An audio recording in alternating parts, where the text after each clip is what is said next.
Sir, Congress working committee में ये प्रस्ताव पास किया गया है कि कांग्रेस के किसी भी कार्यक्रम में वंदे मातरम के 2 ही स्टेंजा गाए जाएंगे। ये जो पार्लियामेंट से पारित कानून है उसके खिलाफ ये प्रस्ताव। ये कांग्रेस के वरिष्ठ नेताओं के अंदर छुपा हुआ जिन्नाई जो जिन्न था वो निकला है। इनकी जो मुस्लिम लीगी सोच रही है वो अब उसका खुलासा हो गया है।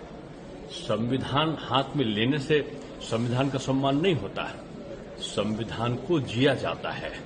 और जब एक संवैधानिक व्यवस्था बन गई, संसद के दोनों सदन ने इसको पास कर दिया कि हमको जो छूटे हुए स्टैंजा थे वो भी गाने हैं, तो पूरे को गाया जाएगा। और कांग्रेस के खुद अधिवेशनों में पूरा गाया जाता रहा। तो आज की वो गांधी जी वाली कांग्रेस अब नहीं रही। ये जो दूसरी जो कहना चाहिए दूसरी जो गांधी तथाकथित गांधी वाली जो कांग्रेस है, उसके अंदर रहते सांप्रदायिकता का जो जहर है वो बाहर निकलने लगता है। वो राष्ट्रवाद नहीं चाहता, वो भारतीय संस्कृति का प्रतिपादन नहीं चाहता, वो राष्ट्र का वंदन नहीं चाहता।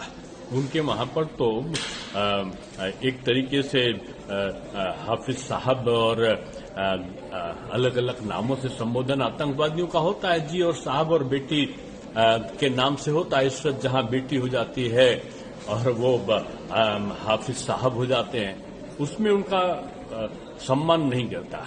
लेकिन वंदे मातरम पूरा गा लेंगे तो उनका सम्मान गिरेगा, इसलिए वो प्रस्ताव पारित करते हैं। मैं समझता हूं एक गैर जिम्मेदाराना, संविधान विरोधी और एक बहसीपन का, तुष्टीकरण का ये विकराल रूप सामने आया है। सर, कल इसी मीटिंग में राहुल गांधी ने कहा कि प्रधानमंत्री नरेंद्र मोदी जी न सिर्फ पॉलिटिकली फिनिश हो गए हैं बल्कि कांग्रेस से डरे भी हुए हैं। जो खुद जो है एक हास्य के पात्र बन जाते हो अपने शब्दों के, अपनी शब्दावली के लिए।